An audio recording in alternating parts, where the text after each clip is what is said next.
Konflik Hamas dan Israel yang meletus sejak 7 Oktober lalu tidak hanya membuat warga dunia geram karena telah menelan ribuan korban, tetapi juga membuat banyak umat muslim ketakutan karena dianggap sebagai tanda-tanda kiamat. Ditambah lagi kemunculan sosok juru selamat Yahudi yang disebut-sebut sebagai Dajjal kecil semakin membuat gempar. Apakah benar semua ini adalah tanda-tanda kiamat?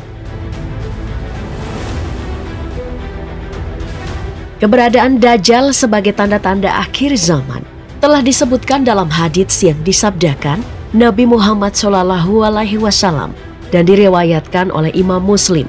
Berarti tidak ada satupun makhluk sejak Adam diciptakan hingga terjadinya kiamat yang fitnahnya lebih besar dari Dajjal. Kata Dajjal berasal dari bahasa Arab yang berarti menutupi sesuatu. Maksud menutupi di sini adalah sosok Dajjal disebut sebagai pembohong ulung yang membawa fitnah yang besar. Dia akan memperlihatkan mujizat-mujizat palsu untuk menyesatkan orang-orang. Dajjal berasal dari keluarga penyembah berhala dan dikatakan memiliki ciri fisik berupa satu mata buta atau cacat pada satu mata dan memiliki tulisan kafir yang terdiri dari huruf kaf, fa, ra yang tampak jelas di dahinya. Ia memiliki kekuatan ajaib termasuk kemampuan untuk menghidupkan kembali orang mati, dapat melakukan perjalanan dengan sangat cepat, mencakup seluruh bumi dalam waktu singkat, dan mengendalikan cuaca. Dajjal dianggap sebagai ujian besar bagi iman umat Islam. Orang-orang akan diuji untuk tetap berpegang teguh pada iman mereka dalam menghadapi godaan dan tipu daya Dajjal. Ciri-ciri tersebut juga tergambar dalam hadits riwayat Abu Dawud, yang berarti sesungguhnya Dajjal adalah seorang laki-laki pendek, jarak antara kedua betisnya berjauhan, keriting, buta sebelah, mata yang terhapus tidak terlalu menonjol, tidak pula terlalu ke dalam. Maka jika dia melakukan kerancuan atau mengaku sebagai Rabb kepadamu, maka ketahuilah sesungguhnya Rabb kalian tidak buta sebelah. Serta hadis yang berbunyi dari Abdullah bin Umar bahwasanya Rasulullah SAW bersabda, ketika aku tidur, aku bermimpi tawaf di Ka'bah. Tak taunya ada seseorang yang rambutnya lurus, kepalanya meneteskan atau mengalirkan air. Maka saya bertanya, siapakah ini? Mereka mengatakan, ini Isa bin Maryam. Kemudian aku menoleh. Tak taunya ada seseorang yang berbadan besar, warnanya kemerah-merahan, rambutnya keriting, matanya buta sebelah kanan, seolah-olah matanya anggur yang menjorok. Mereka menjelaskan, sedang ini adalah Dajjal, manusia yang paling mirip dengan adanya Ibnu Qatan, laki-laki dari Bani Khuza'ah. Nabi Muhammad SAW juga pernah memberi kabar seusai sholat tentang sahabatnya yang bertemu dengan Dajjal. Dia adalah Tamim Ad-Dari, sahabat Nabi, seorang mu'alaf Kristen yang berasal dari daerah Ad-Dar, sebuah pulau di Laut Tengah. Suatu hari, ketika Tamim bersama 30 rekannya sedang berlayar di laut, badai mengarahkan perahu ke mereka ke sebuah pulau yang tidak dikenal. Setelah mendarat, mereka menemukan sebuah goa di pulau tersebut. Di dalam goa itu, mereka bertemu dengan seorang pria yang besar dan kuat, terikat dengan rantai besi dan memiliki rambut kusut. Pria tersebut memperkenalkan dirinya sebagai Dajjal. Tamim dan rekannya memutuskan untuk melarikan diri dari goa dan mencari perlindungan di sebuah benteng. Ketika Tamim dan teman-temannya tiba di benteng, mereka dikejutkan oleh sosok Dajjal yang muncul dari arah laut. Dajjal mencoba memasuki benteng, namun setiap kali mencoba, benteng itu meruntuh sendiri. Setelah beberapa kali percobaan, Dajjal mengakui kekalahan dan berkata bahwa Kedatangannya telah diprediksi oleh seorang nabi.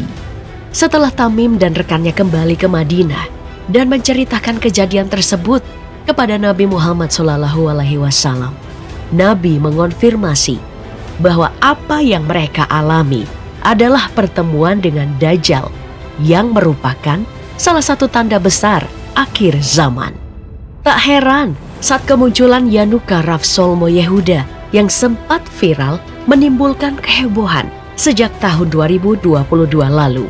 Sosoknya dianggap sebagai potensi juru selamat bagi komunitas Yahudi yang dipuja dengan merinci 5 ciri yang dianggap sesuai dengan karakter Yanuka Ravsolmo Yehuda dengan sang juru selamat. Kelima ciri itu mulai dari kemampuannya mensyarahkan kitab Talmud dan Taurat, gaya penyampaiannya yang mampu memukau, lalu keahlian menyembuhkan penyakit lumpuh, ketepatan ramalannya, serta keunikannya memiliki mata buta sebelah dan rambut yang keriting. Namun, umat muslim malah melihat hal yang berbeda. Karena mata pria berusia 35 tahun yang rabun sebelah, serta beberapa ciri lainnya ini disamakan seperti Dajjal kecil yang akan muncul pada akhir zaman. Meski sempat heboh, semestinya sih umat Islam gak perlu khawatir ya. Toh di dahi Yanuka Ravsolmo Yehuda gak ada tulisan kafir, serta badannya tidak besar dan kemerah-merahan. Toh ada yang percaya kalau Dajjal itu baru akan hadir aslinya setelah 30 Dajjal palsu hadir. Ya, kita anggap saja Yanuka ini termasuk Dajjal palsu. Dalam perspektif Islam, kemunculan Dajjal kecil memang tidak secara eksplisit dijelaskan dalam Al-Quran. Namun, ada hadits-hadits yang merinci tanda-tanda akhir zaman, termasuk kemunculan Dajjal sebagai salah satu ujian besar bagi umat Islam sebelum hari kiamat. Pandangan ini menciptakan kehati-hatian dan kewaspadaan terhadap potensi godaan dan fitnah dari Dajjal, baik yang besar maupun yang kecil. Dajjal dianggap sebagai pembohong ulung dengan kemampuan tipu daya yang luar biasa. Dalam hadits dikisahkan bahwa Dajjal memiliki kekuatan ajaib untuk menyesatkan orang-orang dengan mujizat-mujizat palsu yang dapat menipu banyak orang. Sikap waspada dan keimanan yang kokoh menjadi kunci bagi umat Islam agar tidak terpengaruh oleh tipu daya Dajjal. Ada hadits juga yang menyebutkan bahwa Dajjal besar akan muncul dari arah timur, yaitu dari wilayah Khurasan. Namun, penting untuk diingat bahwa interpretasi mengenai lokasi ini dapat bervariasi di kalangan ulama dan cendekiawan Islam.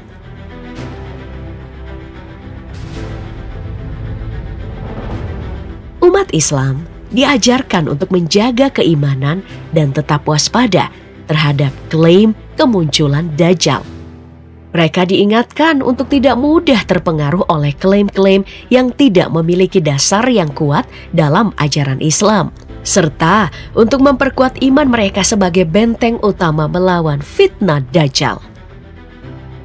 Selama lebih dari 100 tahun, pertentangan antara Israel dan Palestina, terutama terkait dengan klaim kedaulatan di Yerusalem, telah menciptakan ketegangan regional dan internasional. Tak heran juga jika status kota suci Yerusalem sering dihubungkan dengan perspektif Islam mengenai akhir zaman dan kemunculan Dajjal. Hingga saat ini masih ada banyak juga yang sebenarnya masih percaya bahwa jika salah satu tanda kiamat adalah ketika Palestina telah merdeka. Padahal kepercayaan itu datang dari hadis yang ditafsirkan dan sebenarnya dianggap lemah.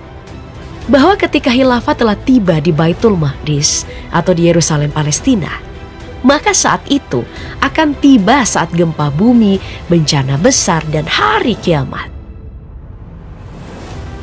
Dan meskipun tidak ada hubungan langsung antara konflik di Palestina atau Yerusalem dengan perjalanan Dajjal, beberapa kalangan mengaitkan peristiwa-peristiwa di sana dengan kejadian-kejadian yang dijelaskan dalam sumber-sumber Islam. Ingat, Islam mengajarkan umatnya untuk mencari kedamaian, keadilan, dan penyelesaian konflik melalui dialog dan negosiasi. Pendekatan yang mencari solusi damai dan menghormati hak asasi manusia itu sejalan dengan nilai-nilai Islam. Jadi nggak usah lagi mengaitkan Dajjal dengan Palestina atau Israel ya. Karena hanya Allah Subhanahu wa Ta'ala satu-satunya yang mengetahui waktu pasti datangnya hari kiamat. Para rasul, nabi, malaikat, dan jin sekalipun tidak ada yang memiliki pengetahuan akan hal ini.